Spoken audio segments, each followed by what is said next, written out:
You know that, Richard? That was the whole contretemps between him and Teller. And Teller eventually had his security clearance removed, which, by the way, President Kennedy restored before he was killed. That's interesting. Eric, trucking around in California. You're on with us. Hi, Eric. Hi, guys. I had a comment about the Hadron Collider. I can't believe all of these reports that say it's going to destroy the planet. I mean, every time we make a major scientific leap, they say it's going to kill us. You know, you guys were talking about the atom bomb blowing up the atmosphere. Well, if you go back farther than that, when the steam train first exceeded 40 miles an hour, there were very respected scientists that cited very real calculations that said that if you went faster than a horse could run, the flesh would melt off your bone. So I have trouble believing that these scientists actually know anything. It's like doctors. They call it practicing medicine for a reason. Yeah, but the point is that George was arguing before, if you have a very tiny probability that something awful is going to happen, do you pull the trigger? Exactly. You know, here's the other fascinating thing about Cern and what's going on. If they want to recreate the conditions that existed a fraction of a second after the Big Bang, what really caused the Big Bang? I mean, did we have some kind of particle accelerator going on then? Well, that is the $64 trillion question, isn't it? Water I on am Mars. not against basic science. I love basic science. But I also think that you need to do it smartly. We are a multi-trillion-dollar-a-year global civilization. The other day I saw a calculation between the United States and Europe versus Russia in terms of who can swing their weight around. Right. Currently, the annual GNP of Russia is now about $2 trillion. Our annual GNP, U.S., is around $14 trillion. Europe is another 14 or 15, so it's around $30 trillion to $2 trillion in terms of monetary advantage we have over Russia. With that kind of money, given that all of NASA is only $16.7 billion a year, don't you think if somebody wanted to do some really dangerous high-energy experiments, they could go to the moon and build an accelerator on the moon and do it there? I mean, it's like we are now at the point where the really dangerous stuff should not be done in the living room, boys and girls. Do not try this at home. Take it out into outer space where it belongs. Question about the water on Mars. Let's assume it had oceans, maybe even like Earth. We don't have to assume. Well, I mean, we really deep. Ocean. Okay, but where did the water go? I mean, some of it probably went down deep. Well, where'd the rest go? Remember, in Tom's model, Tom Van Flandern and my model, Mars, which we have proven to our satisfaction and published, on the web, the Water on Mars paper, which is available on Enterprise. We have proven now that Mars used to orbit another big planet in the solar system where the current asteroid belt exists.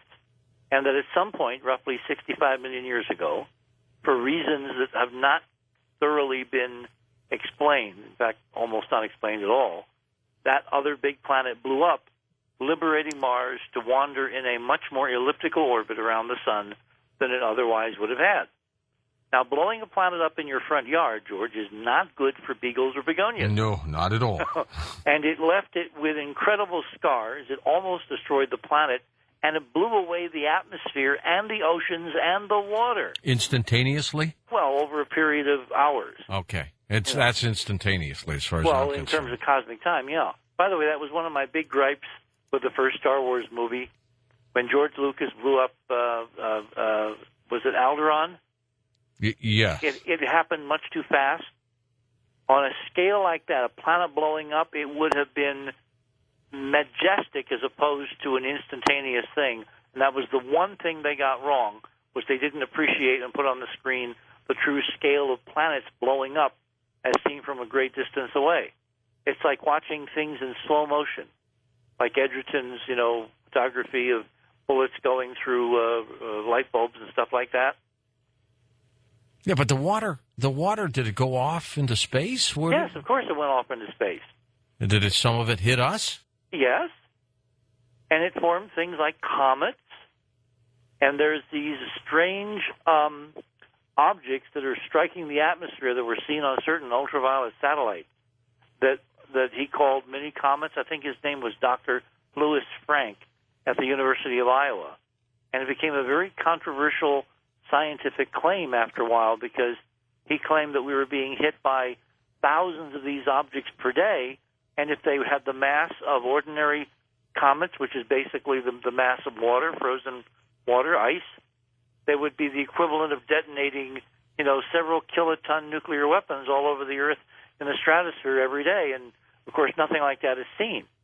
Well, the reason is that the water is in the form of ice crystals of very low density, which makes these splotches on the photographs, but doesn't have any real mass. And the water, of course, is part of the oceans of the planet that blew up, and Mars. Let's go to Deborah in Wisconsin. You're on with Richard Hoagland. Deborah, hey.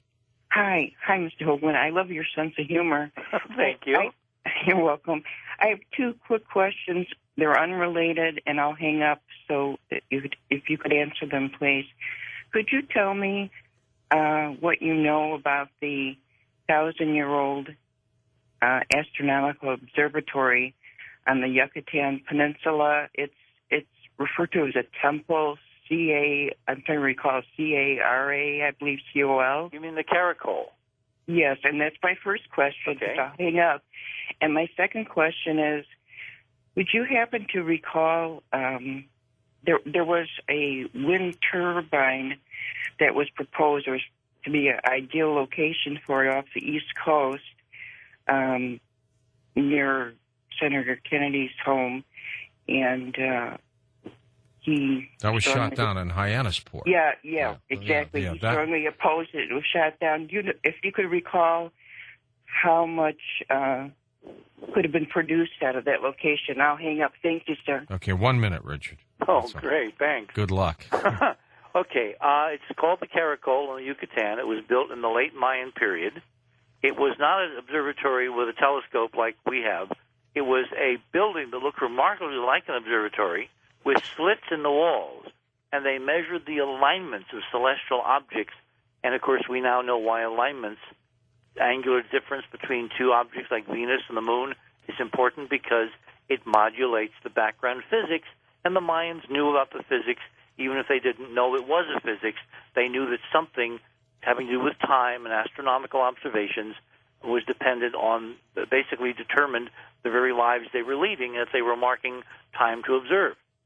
On the Martha's Vineyard thing, I know there's been a controversy for years and years about putting a wind farm for generating a lot of megawatts of energy through wind turbines off Martha's Vineyard, and Senator Kennedy has been leading the fight against it because he doesn't want to mess up the environment of the ocean, and people have claimed he doesn't want to mess up his view. It's a little more complicated than that, but as far as I know, the environmental impact statements have gone forward, and the turbine farm is about to get its clearances. Richard C., thanks for letting us wake you up tonight, huh? Anytime, George. All right, my friend. That's Richard C. Hoagland. I'll be back in a moment with Sound Off Open Lines on Coast to Coast AM.